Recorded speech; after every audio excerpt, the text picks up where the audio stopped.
রুডির পর্দাফাঁস মহাপর্ব সম্পূর্ণ জানতে হলে চ্যানেলটি সাবস্ক্রাইব করে ভিডিওতে লাইক দিয়ে দেখতে থাকুন। 3 বছরের পুরনো ধারাবাহিক অনুরাগের ছোঁয়া জমে উঠেছে। রুডি সোনার ট্র্যাক ভীষণই জমজমাট। ধারাবাহিকের গল্পে কুমারের নাতি রুডি সে এসেছে সেনগুপ্ত বাড়িতে সোনাকে ভাসিয়ে তার দাদুর হয়ে প্রতিশোধ নিতে।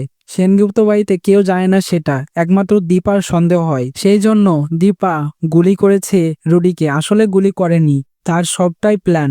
এবং রুডি তার নিজের চেনা নার্সিং হোমে এসে অভিনয় চালিয়ে যাচ্ছে, সোনাকে দেখাচ্ছে তার মা কতটা খারাপ, কিন্তু আদতেও তা নয়, সবটাই হচ্ছে তার প্ল্যান। এবার সেনগুপ্ত পরিবারের সবাই যখন জানতে পারবে রুডি আসলে কুমারের নাতি, সে প্রতিশোধ নিতে এসেছে সেনগুপ্ত বাড়িতে, তখন খুবই রেগে যাবে রুডির ওপরে সবাই এবং পর্দা ফাঁস হবে তখন রুডির। এবং সেই পর্দা ফাঁসটা করবে সোনা, দীপা এবং সূর্য মিলে। আশা করা যায় তাই হবে। তো খুবই সুন্দর এপিসোড হবে তখন।